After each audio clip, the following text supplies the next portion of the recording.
Hello hi అండి, welcome to the video. So రీసెంట్గా వచ్చినటువంటి ఒక న్యూస్ ఆర్టికల్, ఇండియాకు వస్తున్నటువంటి రెమిటెన్స్ అనేది చాలా బాగా గ్రాడ్యువల్గా ఒక ఇయర్ నుంచి ఒక ఇయర్కి ఇంక్రీజ్ అవుతుంది అని చెప్పేసి.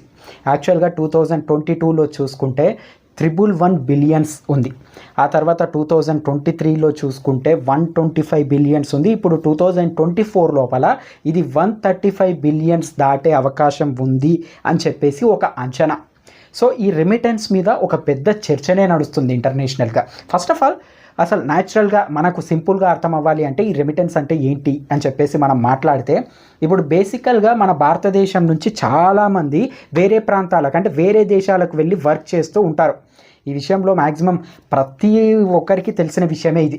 అంటే చదువుకున్న వాళ్ళు చాలామంది యూఎస్ఏ, యూకే, లండన్ ఇటువంటి ప్రాంతాలకు వెళ్తూ ఉంటే, చదువుకోని వాళ్ళు మనకు సౌదీ అరేబియా కానీ లేకపోతే యూఏఈ కానీ ఇటువంటి దేశాలకు చాలా అరబ్ కంట్రీస్కి వెళ్ళి అక్కడ సంపాదిస్తూ చాలా రకాలుగా అంటే చదువుకున్న వాళ్ళు కూడా వెళ్తారనుకోండి, బట్ మ్యాక్సిమం పర్సంటేజ్ పరంగా మాట్లాడితే సో అక్కడ సంపాదిస్తూ వాళ్ళ ఫ్యామిలీస్ అనేవి ఇండియాలో ఉంటాయి కాబట్టి ఆ అమౌంట్ను అంటే వాళ్ళు అక్కడ సంపాదిస్తున్న దాంట్లో వాళ్ళ ఖర్చులకు పోను కొంచెం అమౌంట్ను ఇక్కడ ఇండియాకు వాళ్ళు పంపిస్తూ ఉంటారు కదా, ఆ అమౌంట్ను రెమిటెన్స్ అని చెప్పేసి మాట్లాడుతూ ఉంటారు.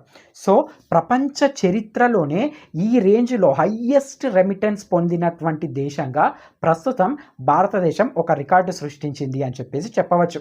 2022లో 111, 2023లో 125 బిలియన్స్, అలాగే ఇప్పుడు 135 బిలియన్స్ దాటే అవకాశం ఉంది అని చెప్పేసి. సో ఇది చాలా గొప్ప విషయమా, చాలా మంచి విషయమా అంటే ఇది ఒక్కొక్కరి ఆలోచన విధానానికి బట్టి కొన్ని సందర్భాలలో చాలా మంచి విషయం అని చెప్పేసి అనిపిస్తుంది, కొంతమందికి కొందరు ఆలోచన విధానాన్ని బట్టి చాలా చెడ్డ విషయం అని చెప్పేసి అనిపిస్తూ ఉంటుంది. సో ఎలా మంచి విషయం అనిపిస్తుంది, ఎలా చెడ్డ విషయం అనిపిస్తుంది అన్న విషయాల గురించి ఈ వీడియోలో మనం ఒక చిన్న అనాలిసిస్ అని చెప్పేసి చేద్దాం. సో ఫస్ట్ ఆఫ్ ఆల్ ఎందుకు దీని మీద అంటే ఇది ఒక చెడ్డది అని చెప్పేసి ఎందుకు ఒక ఆలోచన వస్తుంది? ఇప్పుడు ఇన్ని బిలియన్స్ అనేవి ఇండియాకు వస్తున్నాయి కదా వేరే దేశాల నుంచి, అటువంటప్పుడు ఇది చెడ్డది ఎలా అవుతుంది అని చెప్పేసి అంటే ఈ సిచ్యువేషన్ అనలైజ్ చేయాలి అంటే సింపుల్గా మనము చైనా లాంటి ఒక కంట్రీ తోటి కంపేర్ చేసుకొని చూద్దాం. ఇప్పుడు చైనా లోపల చాలామంది ఆ దేశం నుంచి ఫస్ట్ ఆఫ్ ఆల్ వేరే దేశానికి వెళ్ళి వర్క్ చేయాల్సినటువంటి అవసరం అనేది వాళ్ళకు రాదు. ఆ దేశంలోనే మ్యాక్సిమం చాలా మటుకు ఎంప్లాయ్మెంట్ సోర్సెస్ అనేవి ఉన్నాయి కాబట్టి మ్యాక్సిమం ప్రజలు ఆ దేశంలోనే సంపాదిస్తూ ఉంటారు. ఆ సంపాదించిన డబ్బును కూడా మళ్ళీ అదే దేశంలో ఖర్చు చేస్తూ ఉంటారు. అంటే ఈ ఎర్నింగ్ అలాగే ఎక్స్పెండిచర్ రెండు కూడా ఆ దేశంలోనే సర్కిల్ చుట్టూ తిరుగుతూ ఉంటాయి. బట్ కాకపోతే ప్రపంచ దేశాలలో చాలా మటుకు బయటికి వెళ్ళే కంట్రీస్ ఏవి అంటే చాలామంది ప్రజలు ఈ దేశాల నుంచి ఎంప్లాయ్మెంట్ కోసం బయటికి వెళ్ళే కంట్రీస్ ఏవి అంటే అందులో ఇండియా అనేది టాప్ ప్లేస్లోనే ఉంది. మెక్సికో కానీ ఇండియా కానీ ఇటువంటి కంట్రీస్ అనేవి టాప్ ప్లేస్లో ఉన్నాయి.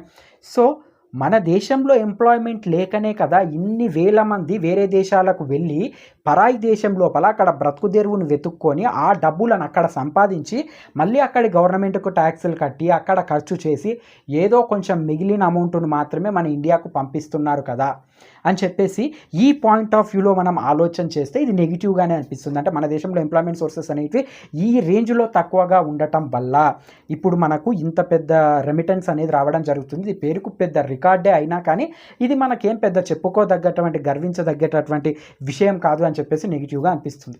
ఇంకా పాజిటివ్గా అనిపించేది ఏంటి అంటే రెమిటెన్స్ అంటే వేరే దేశాల నుంచి సంపద మన దేశానికి వస్తుంది. ఆ సంపదను మళ్ళీ మన దేశంలో మనం ఖర్చు చేస్తున్నాం కాబట్టి ఆ దేశాల లోపల అంటే వేరే దేశాలు మన ఇండియా మీద ఏ రేంజ్లో డిపెండెంట్ అయ్యా ఇండియా వర్కర్స్ అనేవాళ్ళు వాళ్ళు ఎడ్యుకేషన్ అంటే ఎడ్యుకేటెడ్ అవ్వండి, నాన్ ఎడ్యుకేటెడ్ అవ్వండి, ఏ సిచ్యువేషన్ అయినా సరే ఎటువంటి వాళ్ళు అయినా సరే ఏ రేంజ్లో అవతల వాళ్ళకి అవసరం ఉన్నారు, ఈ రేంజ్లో మన దగ్గర మ్యాన్ పవర్ అనేది ఉంది అని చెప్పేసి ఒక రకంగా పాజిటివ్గా కూడా తీసుకోవచ్చు. బట్ కాకపోతే ఒక మ్యాక్సిమం మనం ఆలోచన చేస్తే వీళ్ళందరినీ కూడా ఇండియా పర్ఫెక్ట్గా వాడుకుంటే చాలా మటుకు ఇన్కమ్ అనేది ఇండియా లోపలనే జనరేట్ చేయగలగడం అనేది ఇట్స్ 100% ట్రూ. దానికి మాత్రం ఎటువంటి డౌట్ అనేది లేదు. న్యాచురల్గా ఈ సిచ్యువేషన్ గురించి అర్థమైన వాళ్ళు ఎవరైనా కానీ దీన్ని అనలైజ్ చేయొచ్చు. మీ అభిప్రాయం ఏంటి అన్న విషయాన్ని అంటే మీ పాయింట్ ఆఫ్ వ్యూ ఏంటి అన్న విషయాన్ని ఖచ్చితంగా కామెంట్స్లో చెప్పండి. సో ఇది యాక్చువల్గా సిచ్యువేషన్.